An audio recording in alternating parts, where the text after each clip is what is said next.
Brian Leonard with your on-point local weather. WQXL Columbia, W264DM. From the Bart Fireside Studio, the solution for keeping you warm this winter. This is 107 The Point. Ooh, I like when you press that one.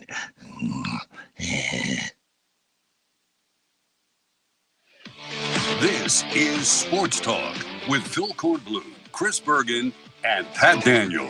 Sports Talk is heard across the state on radio affiliates of the Sports Talk Media Network and is streaming live on SportsTalkSC.com, as well as Twitter, Facebook, and YouTube. The South Carolina Education Lottery lucky number to call in is 888-898-2525. That's 888-898-2525.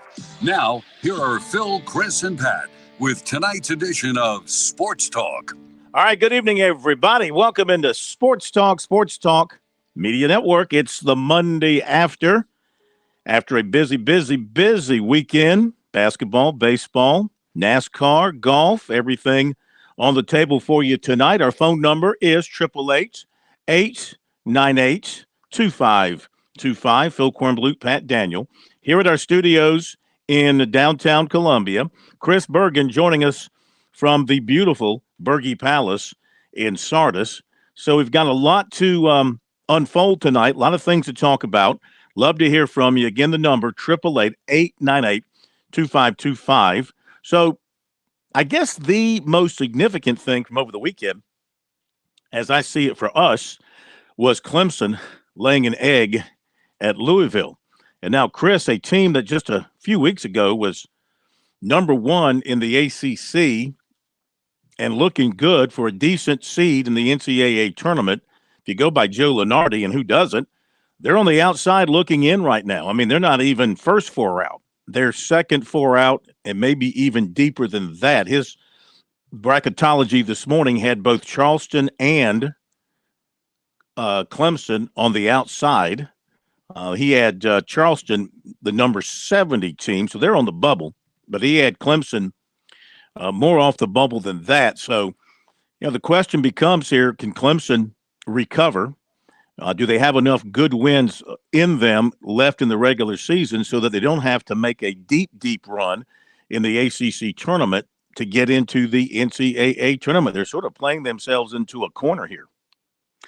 First off, good evening, guys. And secondly, how did Joe Lunardi become the odds maker, if you will, on bracketology? Has anybody ever followed him all the way through the end when he first starts putting together the 68-team field to where it actually ends? And I'm not talking about the one he puts together Sunday afternoon at 4 o'clock when it was pretty much everybody could get it at that point in time. How accurate is he? Are you questioning the great Joe Lunardi? I am. I'm just curious how accurate I think he got to his spot because he was probably like the first person. It's like a lot of us. He was the first person doing it, sort of like what's his face with the NFL draft. He was like the first guy. Yeah, he was like the first guy doing it, the first guy that, did a deep dive into it and made it into a thing. He's made it into a thing. And you've got other people who do it, and maybe they do it as well. Maybe they do it better. But he's got the name. He's got not the trademark, but it's sort of like Frigidaire. The company Frigidaire. We used to always call our refrigerator what? The Frigidaire. All right. It took on the name of the company. Yeah. Kleenex. Perfect example. Kleenex is another, yeah. It's a facial tissue, but yeah, Kleenex is sort of according to the market there. I'm just curious, though, and what did the College of Charleston do here the last week or so that's befell them out of being on the bubble? And now my concern is he's probably looking at the Colonial and thinking Hofstra is going to actually win the automatic bid. Mm-hmm. And then that really, if you're Charleston, that really has to concern you a little bit, even as good as they have been this season, sitting at, 14-2 in conference play. They're half game back. Across the board, they've got quality wins, 26-3. That should be a tournament team, but here he sits them at 70 in terms of the rankings, and that's not good enough for a team like the College to get into the tournament. And unfortunately, I think from a Clemson perspective, Phil, you hit it on the head. I think their bubble burst on Saturday. Now, they've got to go on a terrific run to close out the season, and that would include, in my mind, they've got to get a win at NC State. They're also going to have to find a way to win at Virginia. And I still think they may have to go a couple of rounds deep into the ACC, because the one thing Clemson cannot do, which they have done, was give the NCAA selection committee any reason to leave them out. Another quad 4 loss for them. And you just cannot do that if you're trying to build a resume and get into the NCAA tournament. You're right. I mean, when the season started, especially in ACC play, who was the talk of the town? This was a team that got to, 7-0. They still have a chance to win more Atlantic Coast Conference games than any team in program history, but I don't think it's going to be enough unless they get some terrific wins, in particular this coming weekend at NC State, the following Tuesday against UVA, and I think they'll probably have to knock off a couple in the ACC tournament just to make themselves feel a little bit better going into Selection Sunday. And they've dropped to 81 in the net with their loss to Louisville. They had moved to 64, so they took a deep plunge with that loss. And you go back and look at the game, and they came off that Florida State 40-point win, which, of course, was fool's gold for anybody watching it. They're not typically 40 points better than anybody in the ACC. They just had one of those nights where they couldn't miss. And then they go up to Louisville and play a team with a terrible record, but their fans, the Cardinal fans, turned out. They packed the place. They were honoring the 2013 national championship team, and they packed the place. They did not play like a team that had just 3 wins going in, and Clemson didn't match it. And, of course, they didn't shoot it nearly as well. They ended up shooting 43% for the game, only 4 of 24 from three-point range. I mean, P.J. Hall single-handedly kept him in the ballgame with 28 points and 8 rebounds. He's got to be, and I know there's a bias in the voting because most of the voters are from the non-South Carolina area, but he's got to be a first-team All-ACC pick. There's no question about it. 28 and 8 for him, and but not nearly enough. And, you know, Louisville had a bit of a surge at the end of the first half, and then again in the second half. And Clemson, they got it close there down towards the stretch, but then Louisville answered with a bit of a run and put them away. So that had to be a long flight home back to Clemson, knowing their situation now 19 and 8. Trying to get over that hump to get the 20 wins, trying to get over that hump to get to a dozen ACC wins. And now, you know, Syracuse at home, very winnable game. Syracuse is not the great Syracuse teams that we've seen in the past, but trying that 2-3 zone, even though you know it's coming and you talk about it and you have a couple of days to prepare for it, it just freaks out a lot of teams. And I don't know if they get suckered into taking long three-point shots or what. Usually the middle of the lane. I can remember when Clemson has beaten Syracuse in the past, feeding the post in the middle of the lane. You can get a lot of good shots there, but you have to knock them down. But Syracuse comes in on coming off a loss. They're 16-11 and 9-7, and they too, you know, they're scratching and clawing for every win they can get. They'd be a long shot to make the tournament as it stands right now, but a winnable game. But then, as you mentioned, they got to go to NC State, and then they have to go to Virginia. They got to win these 3 games, I would say, to have to put themselves, you know, back into the bubble conversation. I mean, if you can go to Virginia and win, go to NC State and win, and beat Syracuse at home, that might even thrust you back in to say the first 4 situation where they've been mentioned. I would think you would hope it would push you up even a little higher than that, because those are quality road wins. And Clemson's got some decent wins on their resume. The problem is they've just got those glaring, really bad losses too early in the season. And then, of course, Saturday. You just can't, even if Louisville is playing better. I know Brad Brownell talked about that in his postgame fill. All anyone sees, including the selection committee, is Louisville had won 3 ball games going into that. They are not a good basketball team, regardless of how they've been playing of late. And Kenny Payne's done a nice job trying to keep that team together. I mean, they could have easily folded the tents, and for the most part, I think they have in some regards. But the last couple of ball games, they have not played all that badly. But you just cannot lose to a team that's now 4-23. You just can't have that if you're Clemson. And unfortunately, they did. And you look kind of through the numbers.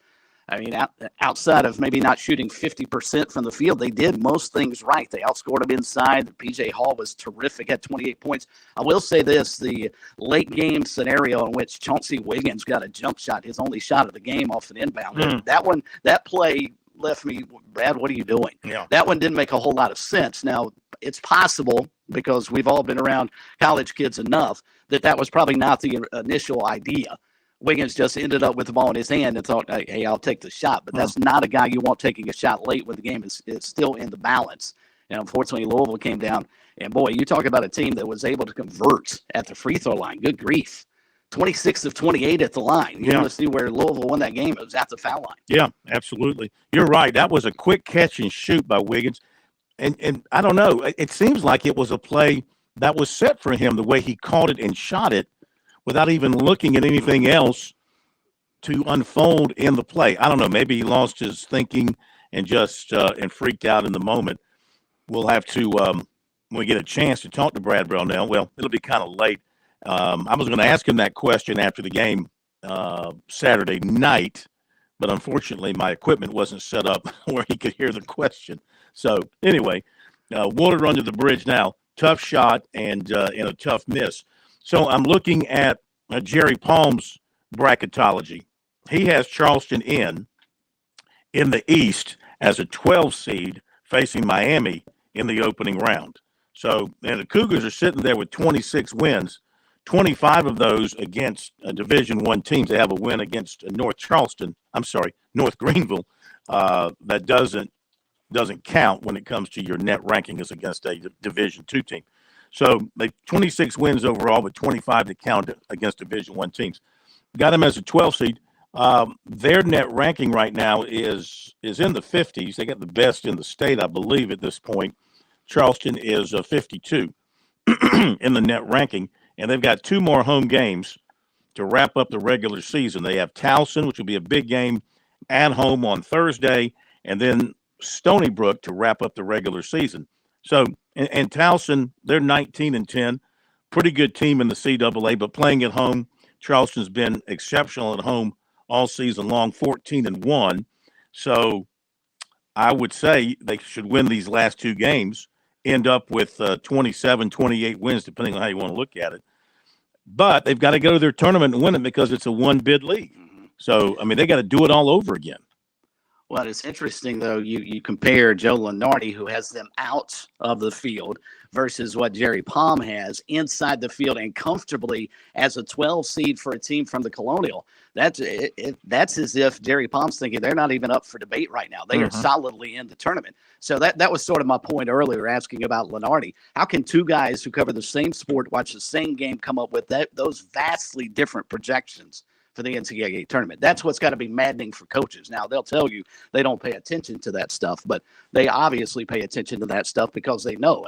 Brad Brownell was still lobbying about what Clemson's been able to do and Louisville playing better after in the postgame. He understands they can't afford those type losses, and when one might occur, you've got to go to bat directly in the postgame and say, look, here's what we have done.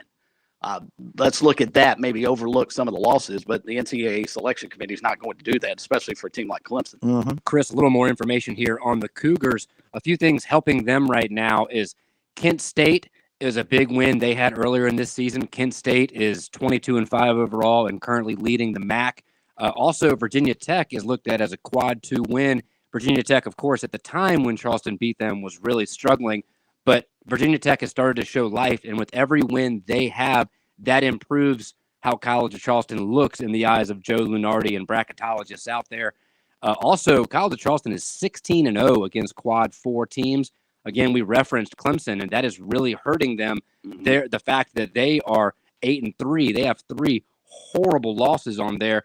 College of Charleston does not have that. Their only losses were against fairly good competition. And Colorado State is another team that was a tournament team last year, along with Virginia Tech, and that was an early season win for the Cougars. So every win Colorado State and Virginia Tech get, that significantly helps the Cougars, along with Kent State. All right, phone number 888-898-2525, South Carolina Education Lottery lucky number. Let's turn our attention to South Carolina. The Gamecocks went down to LSU, and you know, they played in the Pete Maravich Assembly Center, and they shot it like Pete Maravich did to open the ball game. 5 straight 3-pointers, and they continue to shoot the ball well the entire night. So a South Carolina team that's not very good beat an LSU team on the road that's even worse. They're having a terrible year. Hard to believe this LSU team was looking pretty good going into January. And then January came, and they turned to crap. They haven't won a game in the year of 2023. And so South Carolina picks up a 3rd SEC road win. Just imagine, I mean, 3 SEC road wins in a season is actually pretty good. Unfortunately, you haven't won a game at home. If they had just split some games at home to go along with their road wins, they'd be looking at a pretty decent SEC record right now. But they haven't been able to win at home. And, the likelihood of winning at home doesn't look well. Alabama Wednesday night, certainly, you saw what Alabama did to Georgia. My God. Might want to get ready for more of the same Wednesday night. But they do get Georgia. Tuscaloosa. Yeah, they do get Georgia to finish out the regular season at home, and Mike could get a W there. But, hey, listen, as we've talked about repeatedly with this team for South Carolina, the record is irrelevant as Lamont Paris is trying to establish things in his image and in his way. But we've always talked about how this team as a whole has played hard throughout this entire time, and they continue to do that on Saturday. And G.G. Jackson sort of got over himself a little bit and played hard and played well, 20 points, 8 rebounds. And Michie Johnson continues to deliver. He had 20 points. He hit 5 threes. Jackson hit 4 threes. And Jacoby Wright, who's just been insanely good the last 3 or 4 weeks, 18 points. He hit 5 threes. So those 3 guys delivered 14 of your 15 3-pointers.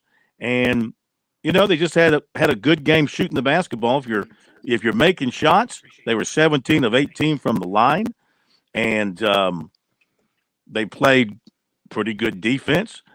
You're making shots, it seems like everything else sort of comes together. They kept the turnovers down.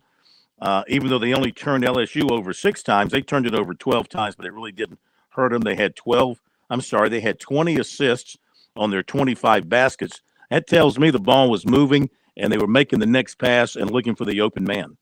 That may be a season high for them in terms of team assists. We have to go back and double check, but especially the play of Michie Johnson, who actually looked like a point guard that they want. 6 assists, go along with 20 points and 5 of 9 shooting from 3-point range. Every college basketball coach would tell you they look a whole lot smarter when their team's making shots, and they certainly did. Question is, did Gigi accept the message? Did it finally get through his head? Hey, we're going to go play without you. You want to jump on board with us the rest of the way? They stick him back in the starting lineup. He plays more minutes than anybody on the team. As a matter of fact, he played the most minutes of anybody in the game and turned out to have a terrific ball game, almost a double-double. So maybe Lamont Paris sitting him for a couple of ball games now, reinserting him into the starting lineup will at least give him some confidence here the final couple of weeks of the season going into the tournament. Well, keep in mind, they played without the Chico Carter Jr., who ordinarily would have been starting. Maybe that's why he started, or maybe they're going to make a change anyway. We'll see moving forward. But they were shorthanded. Ford was also out for the game with injury, so they were down a couple of players. And so they picked it up. And our poll question of the week, while we're talking about G.G. Jackson, our poll question of the week is this. Jackson is in the top 12 in the SEC in scoring, rebounding, and field goal percentage. Despite a rocky February that saw him benched after questioning his offensive involvement in an Instagram Live, where will he play next season? That is our poll question of the week. Your answers are USC, another D1 program, the NBA, and the G League. And 294 votes in this afternoon, 25.5% say the NBA. But the most say 32% say the G League. So 32% say the G League, 25.5% say the NBA, 21.8% say another D1 program, 20.7% of the respondents believe he'll be back at USC for another season next year. Wonder if we had asked that question right after he signed with Carolina, what the response would be. I bet it would be 0% chance that he was coming back to Carolina and probably 99% chance he was going to the NBA because of what we thought we knew about him going into the year. My question about the G League, though, and it's interesting to me that our listeners, that's the most popular of the 4 options for you. Is the G League that much a better option for him than staying where he is and playing another season with the Gamecocks? I mean, I get the NBA. That makes perfect sense. But is the G League all that better an option for him other than staying in college another season? Well, it all depends on what's important to you. If it's about playing basketball all the time, not having to go to class, just and being coached on just everything being basketball centric and that's all you're doing, that's the G League. If it's about money, is he making as much in his NIL situation at South Carolina to match what he would make in the G League? I don't know. I don't know what they would pay him in the G League. I don't know what he makes at South Carolina. Right. So maybe that's a wash. I don't know.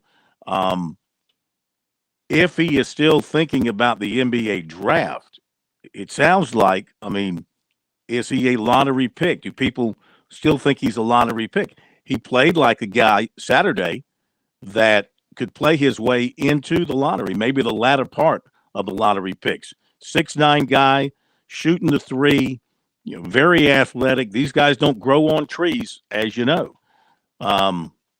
So is he worth a lottery pick at this point? That's the big question. Wow.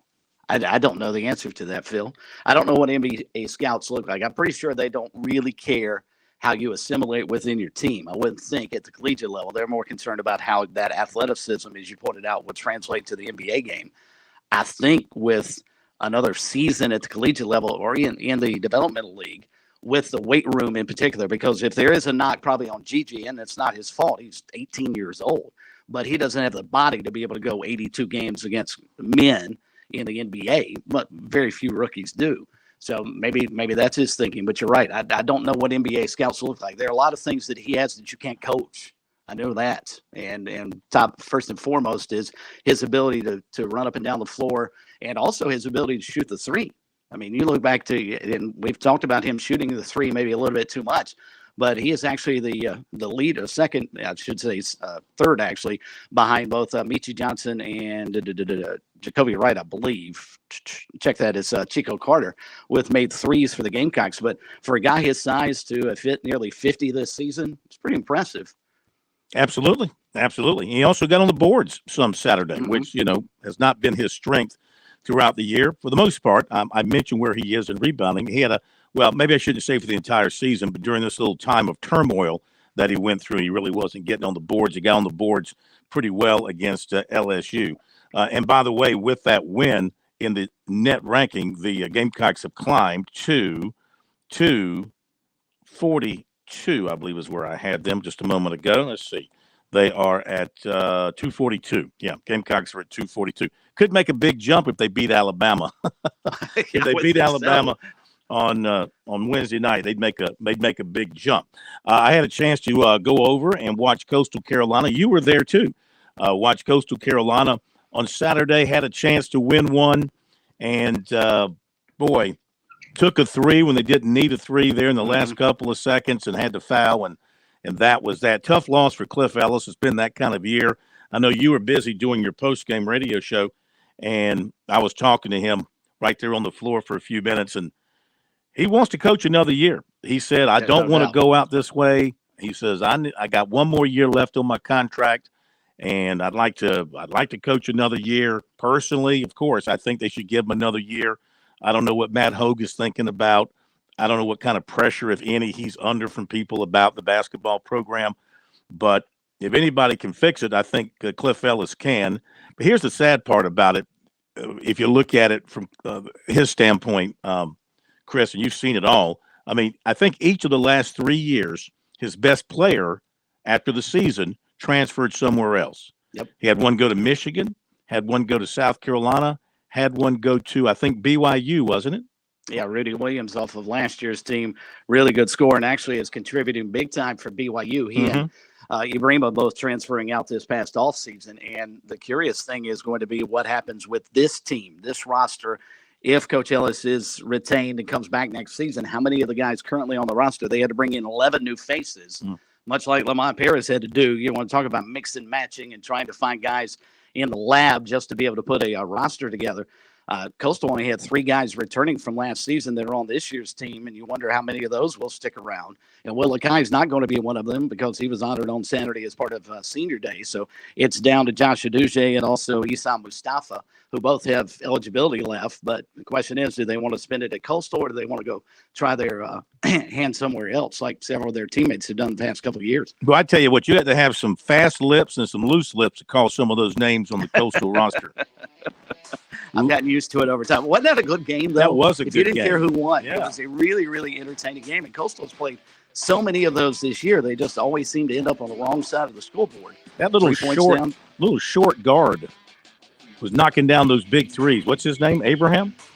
Henry Abraham for Coastal and Mason Harrell on the flip side for Texas State, who is a big-time anomaly now because he is a guy who started at Texas State and is going to finish his career there. All right, be right back. Point weather is made possible by our friends at Palmetto Citizens Federal Credit Union on 107 The Point. And here's tonight's forecast. Cloudy and mild this evening with a low dropping to 58. Tomorrow, mostly cloudy with a slight 30% chance of showers at a high of 76. Very warm for Wednesday with a mix of sun and clouds and 81 the high. Hot on Thursday with a high of 85 degrees and more sun than clouds. I'm Brian Leonard with your On Point local weather. Hey, it's the Cigar Militia. We want to thank the Midlands for a wonderful first year. Thank you for helping us grow. We had no idea we had so many good friends out there. One thing I love about the cigar culture is we all have our favorite brands, but we're also willing to try new ones too. Come in and get your old standby or have one of our knowledgeable staff members walk you through the humidor to your new favorite. We're at 1410 Colonial Life Boulevard in the same plaza as the Melting Pot Restaurant. With SRN News, I'm Keith Peters reporting President Biden is back in Poland after an unannounced visit with President Volodymyr Zelensky in Ukraine. Monday's surprise trip was a gesture of solidarity coming days before the first anniversary of Russia's invasion of Ukraine. Mr. Biden delivered remarks and met Zelensky to announce an additional $500 million in U.S. assistance and to reassure Ukraine of American and allied support. A new 6.4 magnitude earthquake has killed 3 people and injured more than 200 in parts of Turkey laid waste 2 weeks ago by a massive quake that killed tens of thousands. Officials said more buildings collapsed, trapping some people, while scores of injuries were recorded in neighboring Syria. Monday's earthquake was centered in the town of Defne in Turkey's Hatay province, one of the worst-hit regions in the magnitude 7.8 quake. This is SRN News. Dave Ramsey here. Do you want your money to work for you rather than you working for your money? Go see my friends at Palmetto Citizens Federal Credit Union. They're not a mega bank and have been serving the Midlands since 1936, offering good old-fashioned customer service and free services. They'll look out for your financial well-being. With 14 locations, check them out today at palmettocitizens.org. Federally insured by the NCUA. The AARP Fraud Watch Network can help you keep yourself and your family safe. To learn more, visit aarp.org/fraudwatch network for news and tips on how to spot common scams and to learn about and report scams in your area. I get frustrated when I see people I care about getting scammed or at least misled. Some of these national spots, some of these celebrity endorsements about Medicare, they can be really misleading. I've worked with Tim Hanberry and the team at Medicare Blueprint for some time now. They've helped me so much, and in more ways than one. First, they've eased a lot of stress when it comes to helping my family find the right insurance for ourselves and in the recent past with my mom and for many friends. Plus, they've saved us so much money by educating me on what we can do to get the best health insurance at the best price. Bet you think I've had to pay Medicare Blueprint and Tim a ton of money for all the help they've given? Nope, not a penny. Their service for you is just as free as it's been to me. If you are a parent is approaching 65 years of age, or if you're coming off an employer plan, let Medicare Blueprint go to work for you. I'm not the only one offering my endorsement for their incredible help. Visit their website, MedicareBlueprint.com. Read testimonials from people all over the Midlands. If Tim can help you find a better plan, let him. If he can't, he'll be the first to tell you. Online, MedicareBlueprint.com, or call him, 708-7398, 708-7398. Have you fallen behind on your taxes and might be facing IRS penalties? Have wage garnishments, levies, or liens? Have unfiled tax returns? You want someone local and qualified. Don't fall for those national spots. Meet with me, Teresa, at Capital City Professional Services, and let me help you through your tax maze. I can help with all your tax resolution issues. There are options to get you back on track. Call Capital City Professional Services, 400-8683. That's 400-8683. Every Friday morning at 9 a.m. on The Point, join me, Chad Jordan, and my co-host Larry Jordan for the Palmetto Real Estate Pros. We'll help you out whether you're looking to buy, sell, or just learn all things real estate every Friday right here at 100.7 The Point. BTSC Business Telephone of South Carolina has a great job opportunity to share. Start off as a receptionist and grow quickly into the office manager. If you can do the basics, you can learn to run the office. Good benefits, including paid vacation time. Is this for you? Know someone else with this potential? Please call Buddy Ellis at Business Telephone of South Carolina, 803-463-1657. That's 463-1657.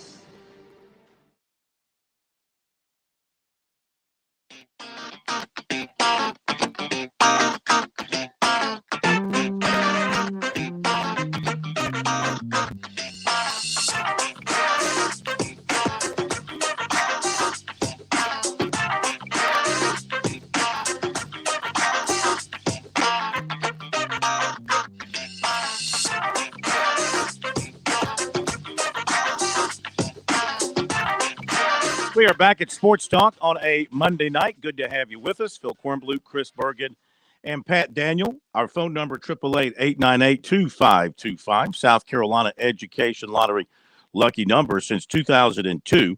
More than $2.2 billion in lottery proceeds has been used to fund life scholarships for the state's college-bound students. Learn more about the lottery's impact at sceducationlottery.com/education wins. Playing for fun is a win for education. Get to your phone calls here in just a couple of moments. Got some other things to go over. Want to remind you, if you ever lose us over the airwaves over one of our great radio stations here in South Carolina, you can always find us on our various streams on Twitter, on Facebook, and on YouTube. Also, the audio stream on our website, SportsTalkSC.com. So be sure to check that out. And if you miss a show, you can go back and catch our show. We have it in podcast form for you. It's on SoundCloud. It's on Spotify. It's on Apple Podcasts. It's on Google Podcasts. So you like podcasts? I'm sure you subscribe to one of those four. You can get our podcast right there. Or you can go to our website, and it's hosted for you there on our website as well. Right column down towards the bottom, you can find the show from the previous night. But Spotify is where we put everything, and we take the various elements of the show, the recruiting report, any interviews. We put those in podcast form for you. So if you miss something, easy to go back and get and listen to while you're out playing some golf.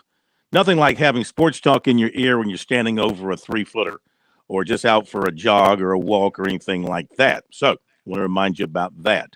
A few other major notes today, and we'll get to your phone calls after we hit up a few of these quick notes on this February 20th. The USC women, of course, they got stretched out a little bit yesterday at Ole Miss, but they managed to win. Leah Boston had to play 33 minutes, no 20-minute outing this time. This was not a blowout. Went into overtime, but they did win at Ole Miss. They remain number one in the AP women's ranking. They're just not a unanimous selection this time out. Impossible. That they're not unanimous? I don't understand that at all. Yeah. Yes. I mean, I get it. Indiana's got a really, really good team, and they've got some quality wins, but it's not like South Carolina has lost yet. That column, that number in the right-hand column should be pretty important. And I just don't understand how you don't look at them still as the unanimous number one in the country. Yeah. I don't know. I can't answer that. But that is the case. As far as a couple of other things to tell you about, Wofford's Ryan Galaney is the Southern Conference Baseball Player of the Week. He only hit .818 over the weekend. He slugged at 1.273, an on-base percentage of .846. My question is, what's his WAR? That is something. Velocity. The thing about baseball now, it's become so heavily dominated with analytics, and they've got all these different categories, but win over replacement. I mean, I have no concept of what that means about. I don't even know how to explain. I could go look it up, but off the top of my head, and it's something that all the baseball people now refer to when they're talking about a player. What was his WAR, which stands for wins over replacement? Can you explain it off the top of your head? I don't understand most of the stats that I'm still trying to figure out OPS in baseball. So when I figure that out, I'll move on to WAR. That'll be the next one I worry about. USC women, by the way, their next game is a sellout. Their senior night game will be a sellout, and that is when is that? I know it's this week because the tournament's coming up. I got to go back here and look and see when it is and who it's against, but they did announce it as a sellout. USC did today, and that is going to be on February 26th against Georgia. So this Sunday, noon game, Georgia, because they play at Tennessee this week. They play at Tennessee on Thursday, and then Georgia. So Tennessee, I mean, good team going into Knoxville. Obviously, a lot of history there, and let's see if they can escape that and keep their record clean. What else we got here? Senior right-hander Ty Good, College of Charleston, the CAA co-pitcher of the week, following an outing of 5 shutout, 1-hit innings against number 14 Virginia Tech in a win to open the season. Unfortunately for the Cougars, they lost the next 2 to the Hokies to lose that series. South Carolina remains ranked 23rd in D1 baseball's ranking, only team in the state ranked anywhere. None of the other polls rank anybody from the state. So South Carolina, the only ranked team at this point in time. And what else to tell you about here? Oh, this big story that Pete Yanity broke this afternoon. And then it was picked up by others. But Dorman High School's football coach, Dustin Curtis, stepped down today. And according to Pete, when he first tweeted this out, he stepped down to become the head football coach at Lexington High School. Later, Pete kind of readjusted his tweets to say, after talking to sources again, that future plans for Curtis at this time were not definite. But apparently the Lexington job is something that's in play here. Of course, they're looking for a coach. Now, Lou Bazjak from the state picked up on the story, and he talked to Curtis. His primary reason, he said, for leaving Dorman was to come back to be with his ailing stepfather who was battling leukemia. So it's important to be in the area for his family. Yeah. But also, of course, he's got to have a job, and the Lexington job, that's his alma mater. And he's an excellent, excellent coach. Did a great job at AC Flora and, made it to the second round of the playoffs, won 9 games at Dorman this past season. And 28-4 in his 3 seasons at AC Flora, won a state championship in 4A back in 2020. So it's a big move. It's big high school story. It's a big move from one big school to another. If indeed the Lexington thing happens, which, apparently at some point in time they're going to announce that, and it's going to happen. So that's a big piece of news. Can you remember a more volatile high school football off season, especially this late? I mean, we're coming up, I realize, still 3 months out before spring practice begins in May, but I can't remember a season where you've had this much coaching turmoil and turnover in February and January like we've had around the state, and really, really big jobs too. It's no offense to some of the smaller schools, but these are major jobs in our state. Dorman, obviously, is the next one on that list. Yeah, and you talk about what happened at Berkeley and what happened at Fort Dorchester. You're right. We've had some unsettled times. Also, over the weekend, of course, we were at the coaches clinic on Friday night. Had a great time there. They did another super job. Clemson coaches were there. South Carolina coaching staff was there. I think Shane Beamer. I wasn't there Saturday, but I think Shane Beamer might have been there. I can't say for sure just based on his tweet. I think he might have been there with his assistant coaches who were making the rounds and talking to the coaches in clinic form. And the South Carolina Athletic Coaches Association and the Football Coaches Association officially recognized the South Carolina Shrine Bowl coaching staff for 2023. So the staff will be Wayne Farmer from Calhoun County, and he'll be assisted by Russell Blackston of Belton Honeypath, Chad Leapart of Gilbert, Victor Floyd of Chester, Rusty Sharpia of Brooklyn Casey, and Carlisle Kuntz from Hartsville. So they will carry the torch for the South Carolina Shrine Bowl team. And they'll have a tough act to follow because Jerry Brown and that staff in 2022 did a heck of a job to get a W for the state of South Carolina in the Shrine Bowl. Okay. Is there anything else to mention here before we get to phone calls? 888-898-2525 is the number. Oh, the race yesterday, typical Daytona. Daytona, Talladega, they never fail to deliver excitement and usually very tight finishes. I, like you, we were talking about this off the air. I hate that the race ended under caution. It would have been a great finish had they been able to race back to the checkers. But the rule is the rule. And when they push that button and the yellow light comes on, whoever's leading, that's your winner.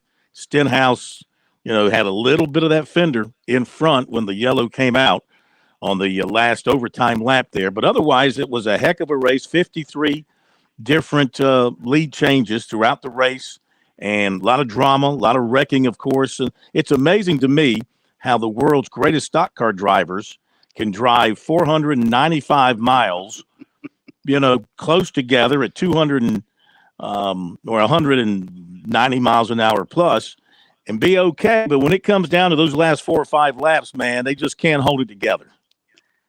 All those guys trying to go get the Super Bowl of motorsports, and that's why you start seeing a lot of wrecks late, and that's why normally you're going to get an overtime at Daytona.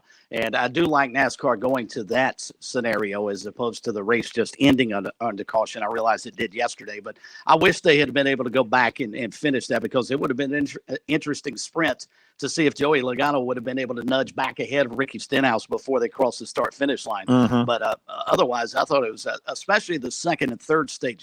First stage, as both Mike Joey on Fox and also Dave Moody on MRN said yesterday, it was like a Noah's Ark race, 2x2 all the way back through the field.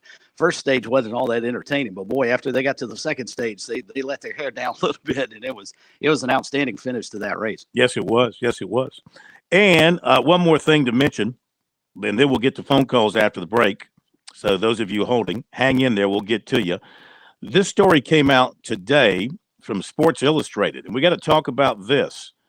And the story is about rule changes being talked about for college football.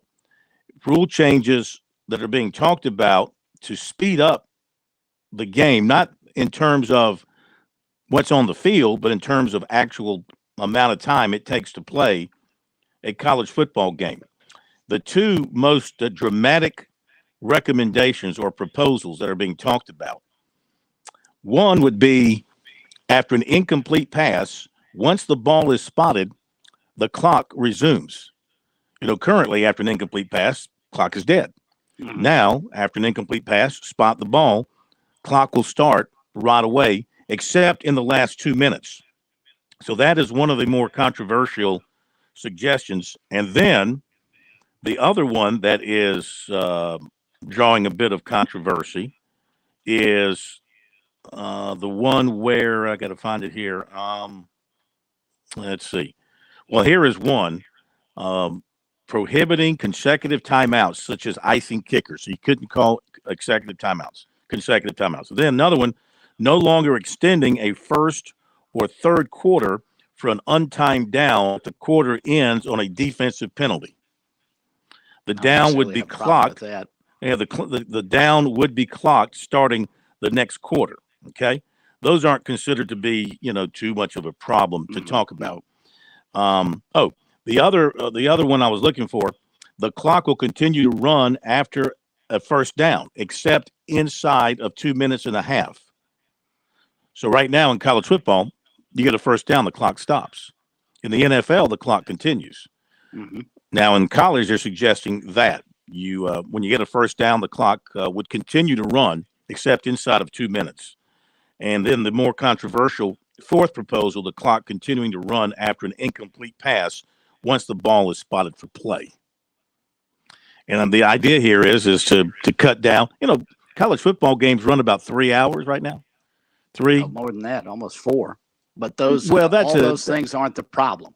They aren't the problem, and they're never going to address the real problem in college football and why the games take too long. The TV commercials. That's the biggest problem. None of that is going to speed up the game if they still have 3.5-minute commercial breaks after every touchdown. Mm-hmm. Go time an NFL commercial break and judge it versus what is happening in college football. but the powers that be don't want to bite the hand that feeds them, i.e. ESPN. And if ESPN says we've got to have a 4-minute commercial break, they're going to take a 4-minute commercial break. Yeah. But none of the rules that they're trying to change is the problem. The problem is the commercials during the ball game, and they're not going to fix that. So this is all window dressing that's really not going to make that big a difference, in my opinion.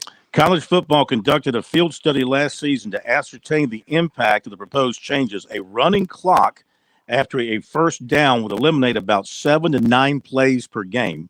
A running clock after an incomplete pass would eliminate more than twice that number. I can't believe anybody wants that.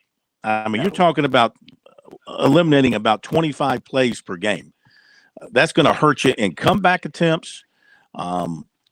It's going to change the way strategy is played out in a lot of ways in these games when you have fewer attempts offensively. And I don't know what the rush is. And I'm with you. Obviously, TV timeouts impacted greatly. The longer halftime, they have a longer halftime in college than they do in the NFL. NFL halftime is only 12 minutes. By the time those guys are in the locker room and do whatever they do, they're back on the field, So anyway, that's something that's being talked about, and we'll see what happens with this moving forward. We have got to hit the break, and then I promise we'll get to phone calls. 888-898-2525, South Carolina Education Lottery lucky number. Yeah, I don't like it. I don't see the reason for it. I think I didn't like the idea of when you run out of bounds, the clock continues to run. Right. I mean, for so long following football, the clock would stop. That was part of running out of bounds. Now, of course, last 5 minutes. But I didn't like it when they went to that change. I'm not in favor of shortening the actual playing time of a game.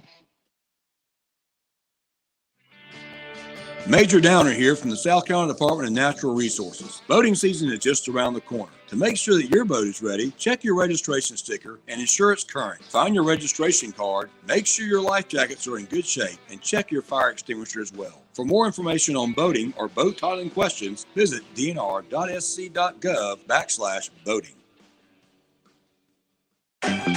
Hope, life, and the great Palmetto. What do these things have in common? Scholarship dollars. The SC Hope, the Life, and the Palmetto Fellow Scholarships are funded by the lottery players of this great state. And after 20 years, you've invested over $7 billion in education. $7 billion. Impressive. The South Carolina Education Lottery. When you play, we all win. Hi, I'm Jim Corbett. I've been an attorney for more than 30 years. There's one thing I've learned about injury cases. It's you need the personal touch. You need the lawyer to get to know you and describe your damages. You don't want a case manager talking to an insurance company, then talking to you, and then talking to maybe to a lawyer with limited experience at the last minute to try to settle a case. I talk to you, I find out what your case is about. Jim at JimCorbettAttorney.com. Jim at JimCorbettAttorney.com for your injury cases.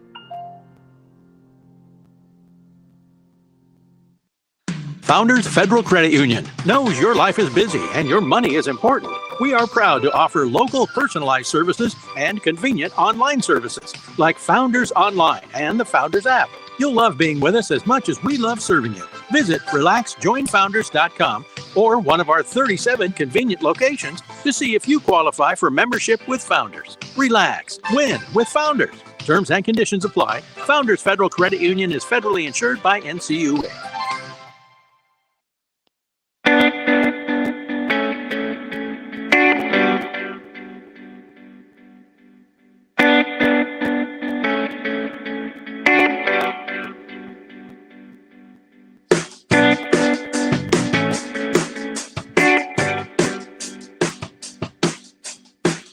All right, one more bit on this story about changing the rules in college football to speed it up. The average FBS game last season, 3 hours and 21 minutes, a slight increase, 3 hours and 18 minutes from the previous year, 5 minutes longer than 2018. Who cares? It's 5 minutes, even if it's 10 minutes. I mean, people go to college football because they love being there. They love to be in the stadium, and they don't care if the game lasts 3.5 hours, 3:15, as long as it's a good game and their team is winning. Let's go to Larry over in Swansea. Been holding for a little bit. Larry, sorry for the long wait. We had a lot to do there. Welcome into Sports Talk. How are you? I'm doing just fine. Good evening, Mr. Phil, Pat, and Chris. Yes, sir. But before I say anything about the Gamecock weekend, I got to say something to Clemson Tiger Bright, and Clemson Ron. Yeah. You went down to Florida State and you beat Florida State. That was at Clemson. Okay. Anyway, you didn't. And they played with the Louisville. You went to Louisville. You didn't take a game with you. What happened to you? You've been talking bad about my Gamecocks. Now I'm gonna talk, especially old Clemson Ron. I guess that's who he is. But let me tell you, ugly loss is better than a pretty. No, I done messed up. Ugly win is better than a pretty loss. There you go. Well, I tell you what, they had me sweating Sunday, but Austin and Bray and Cook pulled it out. But G.G. Jackson, that old prognosticator, tell you something. Next year, G.G. will be the Southeastern Conference Player of the Year, and he will be a Gamecock, and he'll be a first round draft choice next year. And that's yes, sir. You don't believe me, but it is. And my baseball team looks pretty good. I ain't gonna say nothing else about them, but they look pretty good. But their poll wasn't much, but the pitching looked good, the hitting looked good, and they made one error, and it was in the last inning of the final game. But it is a good weekend to be a Gamecock. They did a lot of winning over the weekend. Men's tennis team got a couple of nice wins up in Chicago. Women's tennis team beat Wake Forest on the road. And you mentioned the baseball. Baseball team they had no competition, but they responded like they should have. I mean, they smashed the ball. They pitched well, only committed one error for the weekend. So they did what they should have done against an inferior opponent and got some really good pitching, though. They had to be feeling good about the way those three starters went out there and threw the ball, respectively. So that was a good sign for them. So, yeah, Gamecock Athletics had a nice weekend. Men's team won, women's team won. So, yeah, they had a nice weekend. Yes, sir. Thank you. Love all y'all with the old Gamecock Larry just laying here in the bed and just thinking, boy, I just hope the good Lord give me another 2 or 3 years. I'm going to see the SEC Conference Player of the Year, G.G. Jackson. I'm going to see a College World Series trip this year. I'm going to be okay. Go Gamecocks. Love all y'all. And I'm going to tell Tiger Bryan, you should have took your game to Louisville that you played at Clemson against Florida State. And no Clemson run. I'm going to tell you, old Gamecock Larry, you said something about wearing a skirt. I done put that skirt down over when I got the big boys pants on. Go Gamecocks. Love all y'all. All right, Larry. Thank you very much. Larry's, you know what? I think old Larry's going to be around long enough to see everything he just talked about and more, maybe even a Gamecock football team in the playoffs. How about that? They should take that. They should put up a banner in their locker room that says, "Let's win today for Larry." Huh? How about that? Let's win today for Larry. Yeah, because Gamecock Larry said so. Win today for Larry because Gamecock Larry said so. I think that'd be a nice rallying cry for the Gamecocks there. All right, Larry, thank you for your phone call. We will continue with calls in the next hour. Also give you the recruiting report tonight. And other than that, we are wide open for your phone calls. Again, the number 888-898-2525 is how you can reach us. Want to mention here, going to the top of the hour, ran into my good buddy Jimmy Smith at the beach over the weekend. I tell you what, you call Jimmy on a Saturday, you know what he's doing? He's working.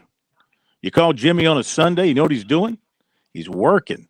And my point is, you need something at the beach as far as a place to stay, a place to rent, a place to buy, no matter what day of the week, no matter what time of the day, no matter what the weather is.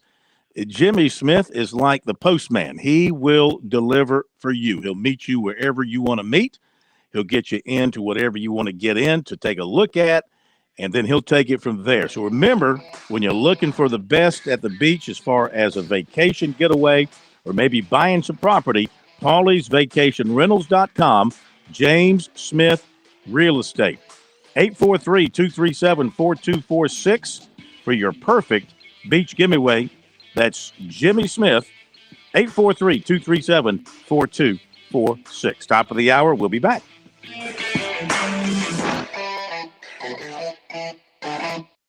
By the way, before we do what's supposed to happen here, thank you for pushing the button. I thank you. Programming thanks you. America thanks you. WQXL Columbia, W264DF. From the Bart Fireside Studio, the solution for keeping you warm this winter. This is 107 The Point. Breaking news this hour from townhall.com. I'm Keith Peters reporting. There's new hope for stroke victims dealing with partial paralysis. Correspondent Shelley Adler reports. It's the first of its kind experiment. Heather Rendulic of Pennsylvania could not use her left arm or hand due to a stroke. Researchers implanted a device that zaps the 33-year-old spinal cord in spots that control hand and arm motions, and it worked. Everything we did just blew me out of the water, blew my mind that, this technology was helping me. It's not a cure because the effects end after researchers remove the device, and far more study is needed. But this stimulator technology already is being tested to help people move their legs after a spinal cord injury. I'm Shelley Adler. President Biden appeared in Ukraine today, nearing the first anniversary of the Russian invasion of that country. The American president spent nearly 5 hours in the Ukrainian capital of Kyiv. White House correspondent Greg Clugston tells us what it took to secretly transport President Biden to Ukraine. The president used several modes of transportation to go from Washington to Kiev. He left the D.C. area at 4:15 Sunday morning, flying to Germany, then southeastern Poland. After a 1-hour motorcade, he boarded a train near the Ukraine border for a 10-hour overnight ride. The president arrived Monday morning, spent more than 5 hours in the capital, then got back on the same train for the long ride back to Poland. Details of his travel were released after he left Ukraine for security reasons. Greg Clugston, Washington. Former President Jimmy Carter's office has announced that the 98-year-old former chief executive has entered hospice at home to spend his final days. The announcement was made on Saturday from the Carter Center. Prayers were said at the Maranatha Baptist Church in Plains for Mr. Carter. More on these stories at townhall.com. Thanks to your support, Patriot Mobile has emerged as one of the leaders in the conservative parallel economy, and they have big news. Patriot Mobile now offers service with all three major networks. That means if you're with the big three and like the service but hate their left-wing values, you can access them with Patriot Mobile. They also offer a performance guarantee. If you're not happy with your coverage, you can switch between the three major carriers for free. Patriot Mobile, America's only Christian conservative cell phone provider, offers nationwide coverage on the best 4G and 5G networks. You get the same great service while supporting a company that fights to preserve our God-given rights and freedoms. This new year, resolve to stop supporting companies that don't align with your values. Their 100% US-based customer support team makes switching easy. Just go to patriotmobile.com/Gorka or call 878-PATRIOT. Get free activation today with the offer code Gorka. patriotmobile.com/GORKA 878-PATRIOT.com. Prosecutors in Santa Fe, New Mexico have dropped the possibility of a sentence enhancement that could have carried a mandatory 5-year prison sentence against actor Alec Baldwin. Alec Baldwin's legal team had objected to Baldwin being charged under a version of the fire enhancement statute in New Mexico that did not exist when cinematographer Helena Hutchins was killed on the set of the movie Rust in October 2021. Prosecutors have dropped that enhancement, according to new court filings. It could have mandated a 5-year sentence in prison for Baldwin if found guilty, as opposed to 18 months. Baldwin and a weapons specialist each are charged with involuntary manslaughter after a gun went off during a scene rehearsal. I'm Archie Zaraletta. Michigan State University students and faculty returned to the East Lansing campus Monday as the university resumed normal operations. 1 week after a gunman shot and killed 3 students and injured 5 others. News and analysis at townhall.com. I'm Keith Peters reporting. On Point Weather is made possible by our friends at Palmetto Citizens Federal Credit Union on 107 The Point. And here's tonight's forecast. Cloudy and mild this evening with a low dropping to 58. Tomorrow, mostly cloudy with a slight 30% chance of showers and a high of 76. Very warm for Wednesday with a mix of sun and clouds and 81 the high. Hot on Thursday with a high of 85 degrees and more sun than clouds. Brian Leonard with your On Point local weather. WQXL Columbia, W264DF. From the Bart Fireside Studio, the solution for keeping you warm this winter. This is 107 The Point. Ooh, you shouldn't have pressed that button. Oh. Now you get this.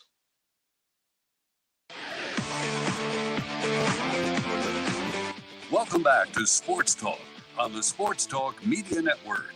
You can reach the guys with the South Carolina Education Lottery lucky number, 888-898-2525. That's 888-898-2525. Now back to Phil, Chris, and Pat with the second hour of Sports Talk on the Sports Talk Media Network. All right, so the longest average for a football game in FBS going back to 2018. Again, I'm pulling more out of this story from Sports Illustrated. The longest average time from 2018 through 2022, 3 hours and 21 minutes. So, I mean, like, to me, that what's the big deal?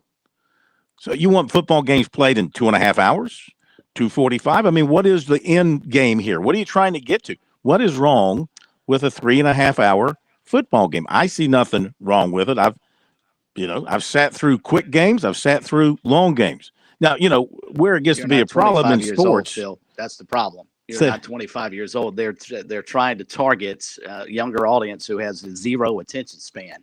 And the NFL can squeeze in its 102 start time and be done by 4 o'clock.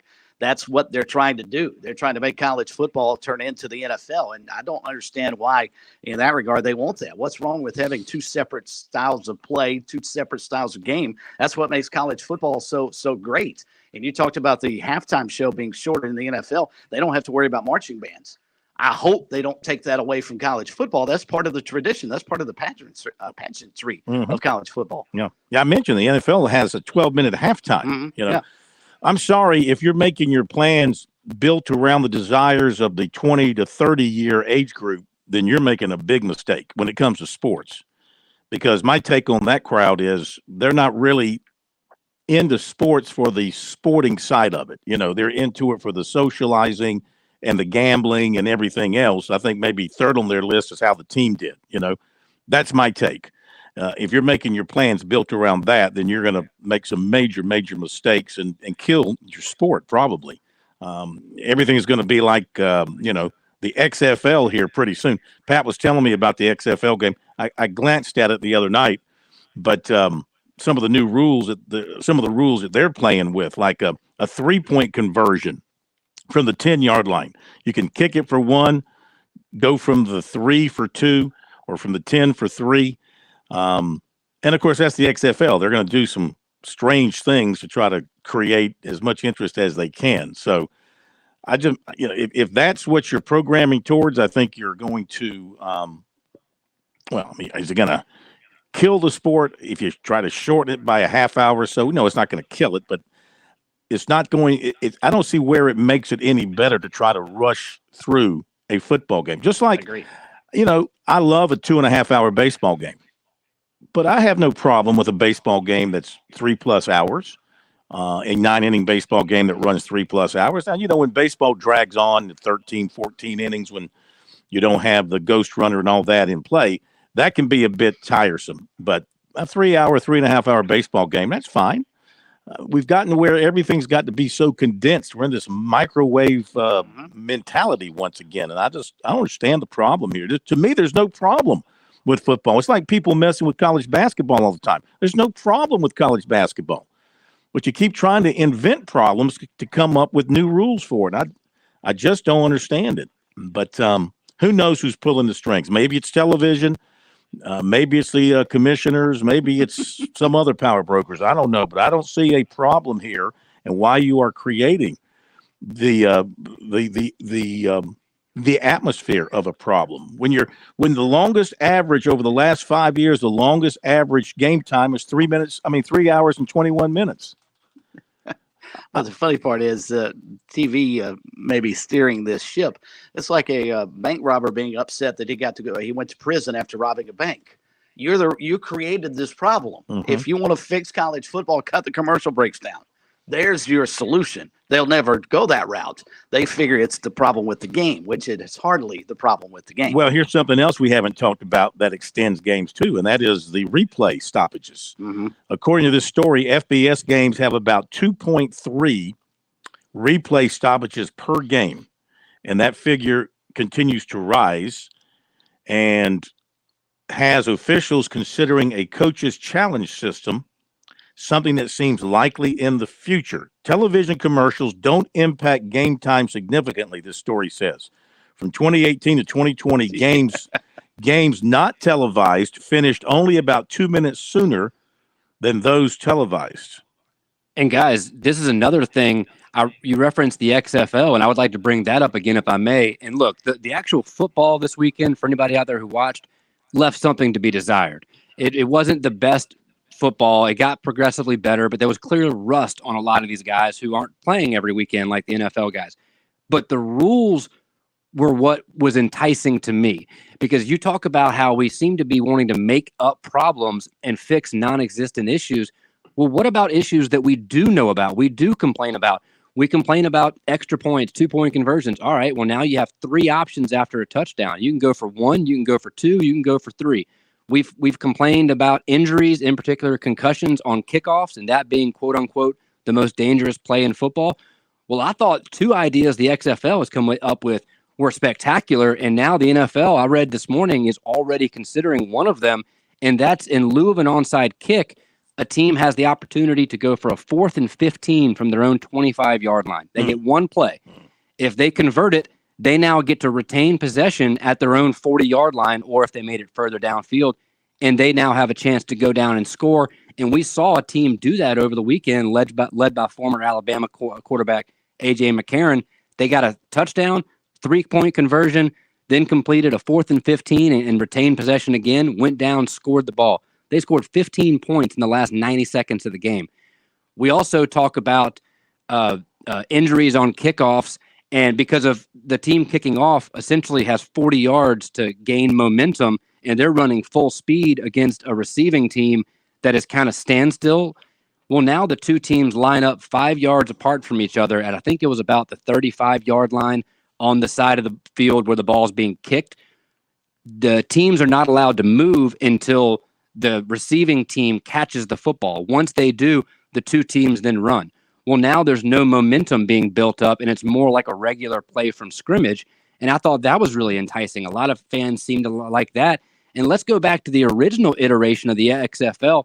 That's where the Skycam came from. Mm-hmm. That originated there. That's where you had the idea of coaches and players being mic'd up on the sidelines. Those were XFL rules that were then adopted by the NFL.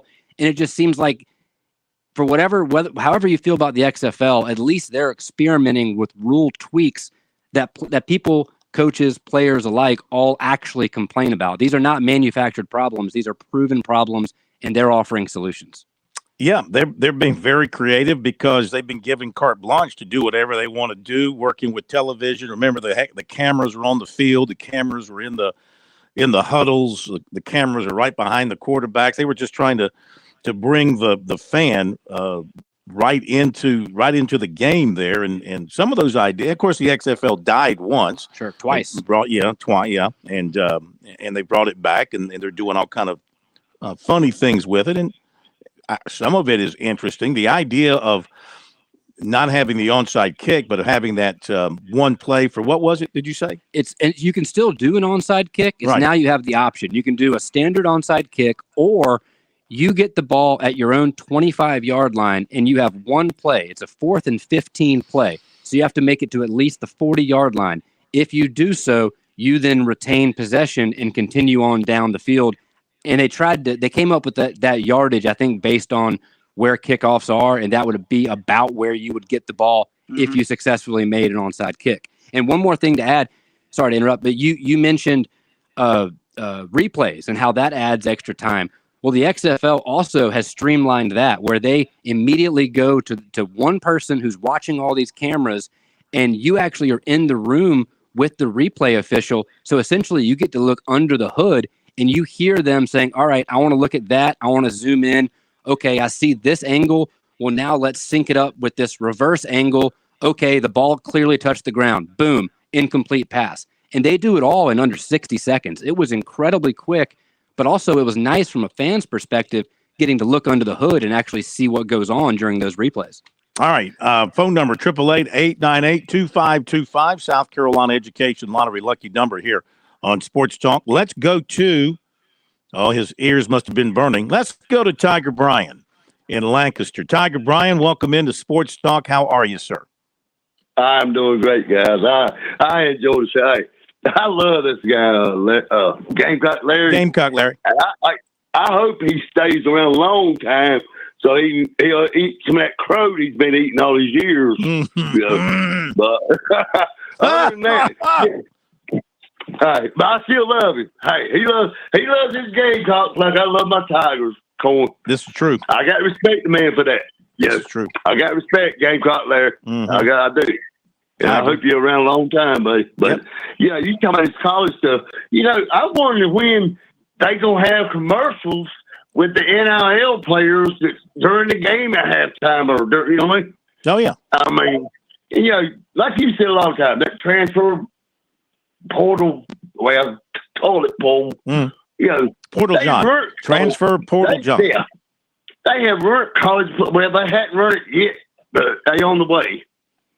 And I just wanted to call. You tell. I hope he's listening. Gamecock Larry, I respect you. I love you. I enjoy listening to you. And you're making me a celebrity here in Lancaster, South Carolina. And I hope y'all have a great night. And hey, what about my Tiger girls softball? They blowing it up. They're good. Clemson had a nice weekend as well. Stay good. I hope they stay good. I'm not going to brag on them like I did the basketball team. Yeah, basketball team sort of took it on the chin over the weekend, but the Clemson softball team, and thank you, Tiger Bryan. Appreciate you joining us. Tiger softball team, that's just been an amazing story, how that team just came together, 2-3 years ago, and is now one of the best programs in the country and has one of the best players in the country, and they've done nothing but win from the get-go, and they're having another great season thus far here early in the year. Of course, there's a lot of softball to be played out there. Let's see, they are 10-0, and they are coming off a weekend in which they won. Wait, what was that? No, I'm sorry. What is it? They are. Let me get this right. Here. What is there? They won. They were 10-0. You were right. Am I right? 10-0. Mm-hmm. Yep. Number 5 in the country. Okay. I'm trying to read my stuff here. So they are 10-0. Okay. But are they coming off a 10-0 win over Ohio State? What I'm seeing here. Yeah. Yes. They beat Ohio State 10-0. And that made them 10-0, right? Correct. Oh, there it is. Okay, yeah. So they're 10-0. So they're having a great year. And to be fair and balanced, the USC softball team, since we're talking about this, they're having a great start to their season as well. And they were coming off a not so good season last year. I think they had a losing record last year.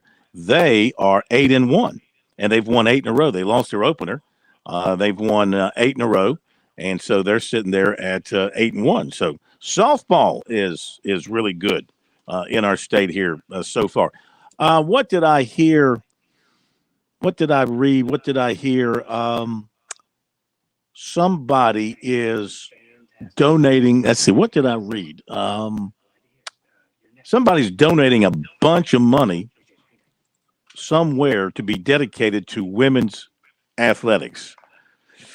I shouldn't bring something up unless I've got it right in front of me. That's a broad spectrum. Yeah, somebody somewhere is donating a bunch of money for women's. I can't remember if it was a specific team or if it was for an organization somewhere. But I tell you, women's sports continues to grow and grow and grow. And not too long ago, I saw some writing about the idea of an all sports network just for women's sports. You think that could be sustained? An all sports television network totally for women? Yeah, I think it could be sustained. Depends on what the programming is. You're going to also carry WNBA games. You're going to have to go. What are you going to carry during the fall? I guess it'd be mostly volleyball and soccer that you would get on during the fall. If you're just strictly college, or would they branch down into high school? I think there are a lot of options there, and I think folks would tune in. Yeah. I mean, listen, when you start a net TV network, you can find everybody's willing to give you their product, whether it's college, junior college. You'll find if you can put them on television, that seems to be the end all for everybody in thinking about getting publicity. So, yeah, that's something that's been talked about as well. So, women's sports growing and being better funded, and the young girls are beginning to pick up the skills at an earlier age. Thus, by the time they get to college, they're better overall athletes. I still say the basketball game, the women's game, you shouldn't compare it to the men's game. People who do are missing the point. They still are, by and large, even the best team in the country, South Carolina, they don't shoot it particularly well all the time. It's the stickbacks, it's the rebounds, it's the putbacks, it's the layups that dominate the women's game at this particular time. But I guess over time, the shooting will get better. I guess you got some teams, some individuals who shoot it pretty well, but by and large, it's a miss and rebound and stick back game in women's basketball, college basketball. Would you see it that way? That's true. It is, but I mean, how much more? Let's take South Carolina, for instance. Just off the top of my head, I think they probably shoot for the season right around 39% from the field. But when they go rebound half their misses, like you pointed out, that's how they compensate for that. But a good men's team, they shoot from the floor about 44%. I mean, we're not talking about a wide array of difference. And a lot of the good men's team, much like South Carolina, get close-up shots. They either rely on driving to the basket or shooting a three. So the game is similar because that's what the ladies do. They love to shoot the three and if you're South Carolina, they live in the paint. But you take the dunks away, there are not a whole lot of big differences in the two sports. Go to Keith in Camden. Next phone call here on Sports Talk. Keith, welcome in. How are you tonight, sir? I am doing great. I tell you what, I wouldn't want to walk into the gym in a pickup game and play them. Well, I mean, I guarantee you, they'd run us to death. Well, aren't you now? I mean, you're a guy that's like, you're past 50, right? Well, look, 1980 graduate. Watch it. Okay, and you're not all right, and you're not lean and mean like you used to be. No, I'm just like Rick Sanford. So, well, you know what? All right, since you brought it up, I'll say this: Rick Sanford could probably run with them. And with his basketball skills, probably play with them. I mean, no doubt. Even at his advanced age. Absolutely. Yeah. Absolutely. 1980 graduate, too. Yeah. But, question. What, and I know it's a moving target, but based on what we've signed and when the portal, John, opens back up, how many potential spots do you see us being able to juggle as far as grabbing a few people? And I know that's a hit and miss question because we don't know who's going to be shown the exit door yet. So just when you get to recruiting, hit on that a little bit. Are you talking about in basketball? Are you talking about Gamecock? No, football. Oh, football. Gamecock football recruiting. Isn't that season over in basketball? Well, for South Carolina, it will be in a couple of weeks. Yeah. For the men. Gosh. For the men, it'll be over in a couple of weeks. Yeah. Speaking of football. Yeah. So, yeah.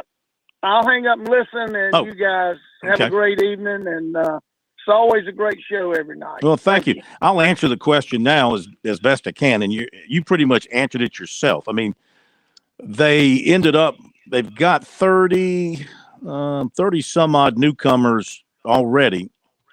That would be 33 total newcomers coming in with this class, and they're over by 3, I believe. I think they're at 88 on scholarship right now. So he has to be down. Beamer has to be down to 85 by the time they start August practice. So obviously there's going to have to be some transition here. Some will leave on their own probably after spring practice. So you got to see how many decide to clear out and go somewhere else. Will enough clear out to leave room to bring in some more? Obviously, if they're at 88, you got to be at 85. You need more than 3 to leave. If I'm doing my math right, you got to have more than 3 to leave to be able to bring in anybody else, if all those numbers are correct. So that's kind of where it is right now. That's where I'd hang my hat on that. Okay, thank you very much. Appreciate the phone call. Let's hit the break, and we will come back with more. Got recruiting coming up. Take more of your phone calls as well. Also, it was an off day for the Murdaugh trial in Walterboro because of the holiday. So Jim Corbett will join us at 45, the lawyer for the Stars and the official lawyer of Sports Talk, though so far we haven't needed a lawyer. And hopefully we'll never need a lawyer. But if we did, that's who we would call. He'll be on to talk about what's happening in the trial and what's coming up with the defense. Life, it has its ups and downs. Sometimes it's little things like hitting every red light or dropping your cell phone. Maybe it's the bills, rent, or pressure at work. But when it comes to the South Carolina Education Lottery, you should never feel like playing will solve everything. The lottery is a game. It's played for fun. So set a dollar amount. Expect not to win and make sure responsibilities, family, friends, and work come first. Visit PlayResponsiblySC.com. Score a touchdown with Founders Federal Credit Union. With services like Founders Online and the Founders app, you'll enjoy all the perks of a big bank with local personalized service. Not a member? Joining Founders Federal Credit Union is easy. Visit RelaxJoinFounders.com or one of our 37 convenient locations to see if you qualify for membership. Relax with Founders. Terms and conditions apply. Founders Federal Credit Union is federally insured by NCUA.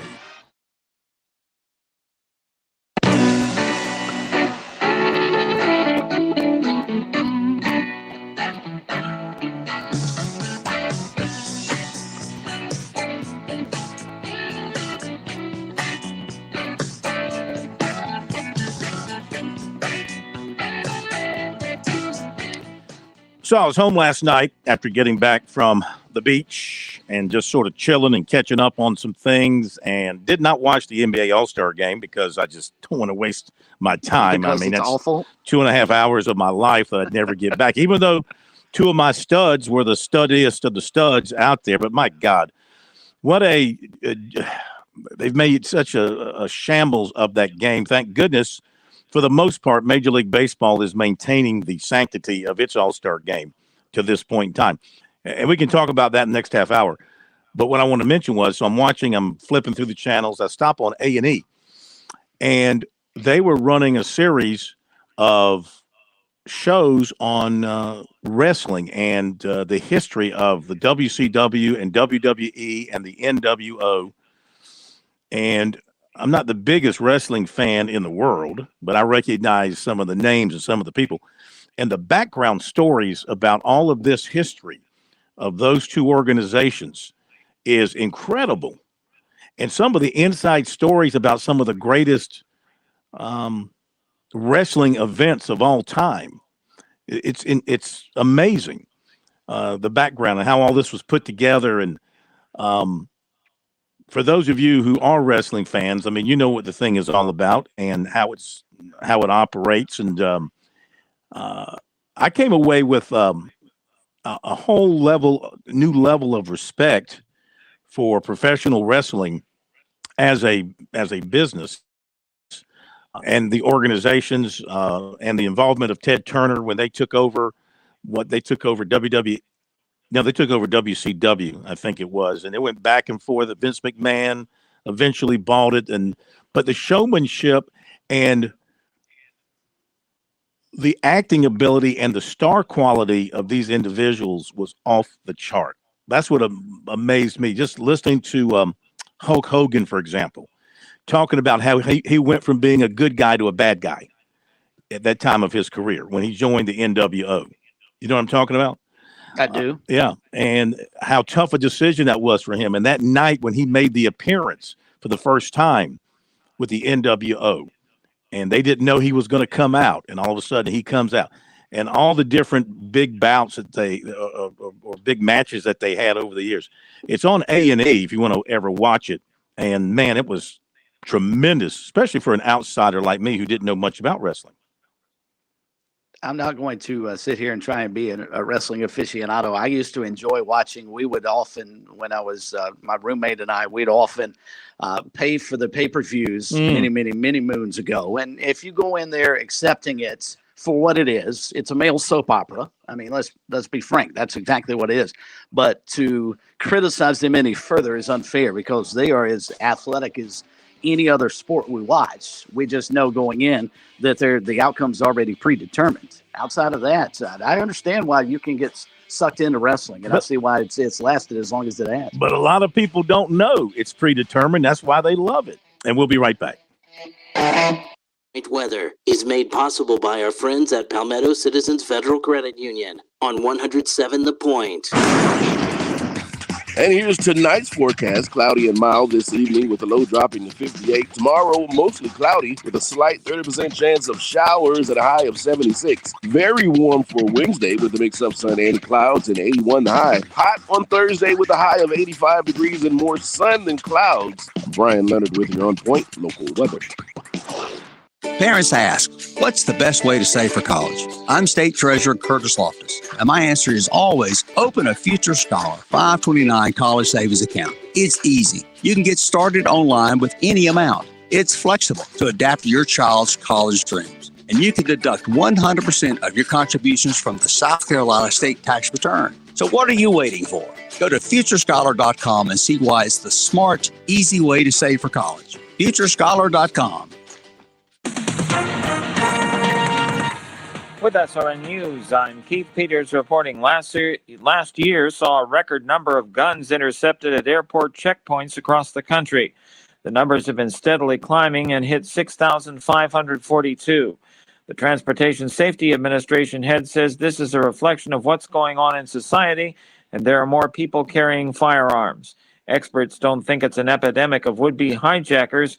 Nearly everyone caught claims to have forgotten they had their gun with them. Hundreds of rescuers in Brazil are searching for survivors of landslides and flooding that killed at least 36 people across the coast of the country's southern state of Sao Paulo following a huge weekend downpour. Worst hit was the city of São Sebastião, where at least 35 people were dead. In neighboring Ubatuba, a 7-year-old girl was killed. More details at srnnews.com.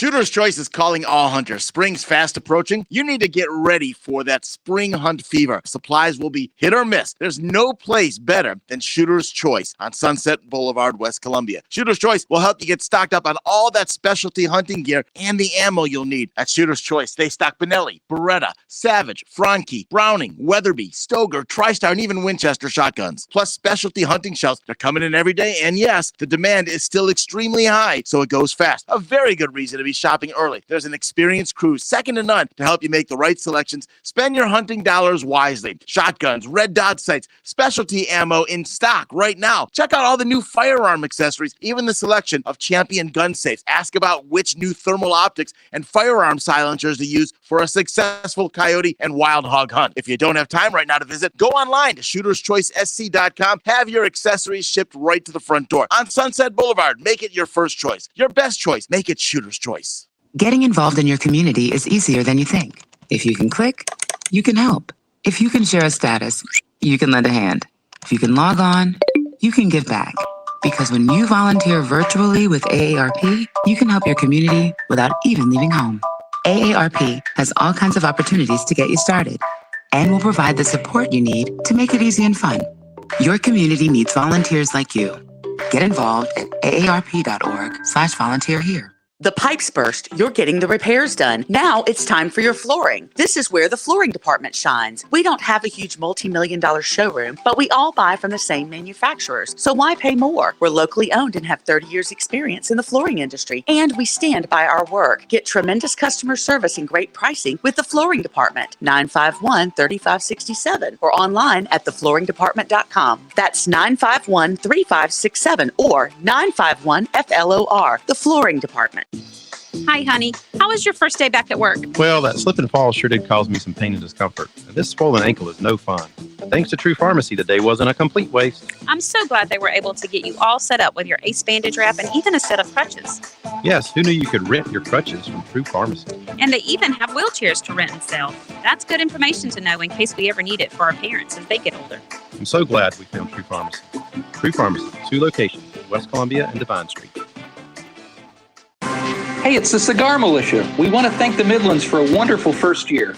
Thank you for helping us grow. We had no idea we had so many good friends out there. One thing I love about the cigar culture is we all have our favorite brands, but we're also willing to try new ones too. Come in and get your old standby, or have one of our knowledgeable staff members walk you through the humidor to your new favorite. We're at 1410 Colonial Life Boulevard in the same plaza as the Melting Pot Restaurant.